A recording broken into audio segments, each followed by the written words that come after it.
Ohayo! Du coup aujourd'hui on va parler du coup de mes idées sur les skills de Yae Miko comme vous l'avez pu le voir dans le titre.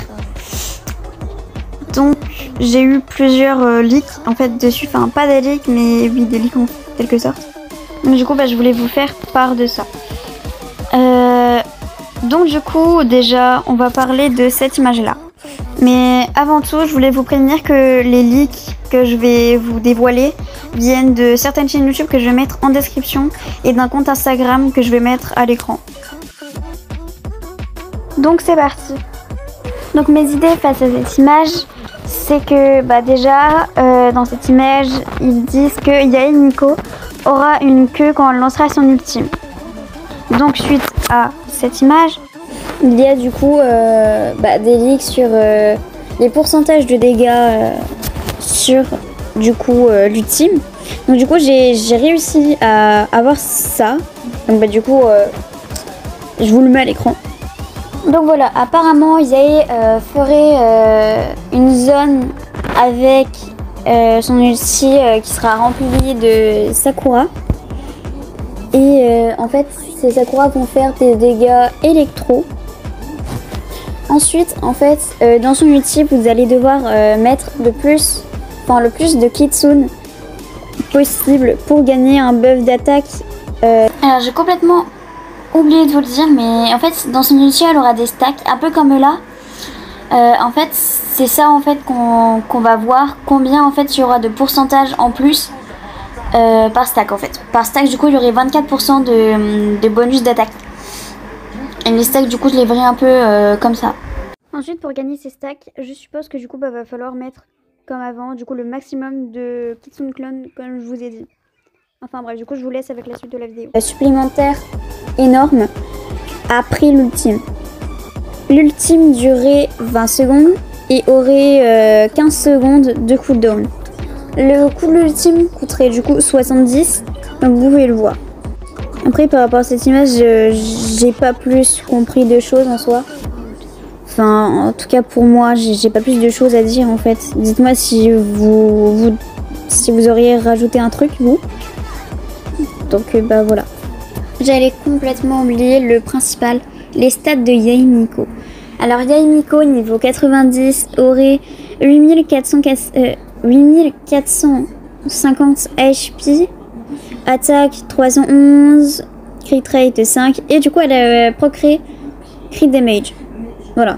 Ses passifs sera, son premier passif sera un peu comme Tartaglia, mais ceci du coup ça sera sur leur E mais que sur les personnages dans ton équipe électro. Ensuite son deuxième passif va faire que je sais plus trop pourquoi mais à un moment en fait ça va allonger. Juste petit aparté, j'ai complètement oublié de vous dire mais en fait son Kitsune quand tu vas le déposer en fait elle va donner un bonus de électro damage et de 20% de recherche d'énergie. Voilà, je vous relaisse avec la suite de la vidéo. Le temps du Kitsune. Le Kitsune on va en parler juste après. Donc justement le Kitsune et son E.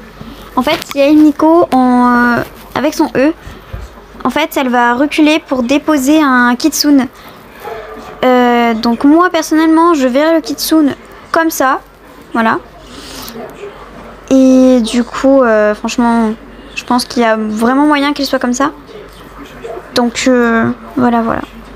Donc en fait pendant que Yae Miko va attaquer, le Kitsune va attaquer de même pour faire du coup des dégâts électro. Donc du coup ça ferait pas mal de dégâts en même temps. Et franchement le petit Kitsune il va être assez fort par rapport à ce que je vois par rapport aux stats. Donc attendez je vous les mets. Et franchement je trouve que c'est des stats assez élevés. Donc bon en vrai on peut pas le nier. Pour un E franchement je trouve ça assez grand. Voilà personnellement. Donc voilà pour le E. Après j'ai pas plus de choses à dire par rapport au E. Donc maintenant au pire on va passer à ses attaques normales. Donc voilà ses attaques. Et franchement moi je vous le dis mais pour un niveau 10 c'est vraiment mais alors vraiment élevé. Rien que ses attaques normales sont hyper élevées. Ses attaques chargées sont hyper élevées. Enfin j'ai rien à dire. Juste regardez celle de Ningguang par exemple en attaque chargée. Enfin en attaque. niveau 10. Donc voilà, juste pour vous dire que vraiment Yae Miko a des multiplicateurs énormes. Donc voilà, c'était mes théories sur Yae Miko. Donc aussi, je tiens à préciser vraiment que ces informations ne sont pas du tout officielles. C'est des leaks que j'ai trouvés. Les leaks ont été postés il y a 3 semaines et 10 jours. Enfin, 3 semaines et un autre 10 jours. Et un autre il y a quelques jours. Voilà, juste, je voulais juste vous prévenir. Après, pour moi là, du coup, Yae Miko va être vraiment très forte. Et elle va pouvoir, normalement, faire un peu comme Ganyu, une sub DPS. Et en même temps, si vous le souhaitez, une main DPS. Mais pour moi, ça sera plus une main DPS vu ses ratios, en fait.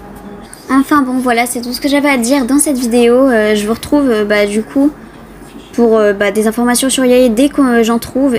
Et s'il y a le gameplay, bientôt. On l'espère, hein. Mais du coup, voilà. Allez, sayonara. Ah oui.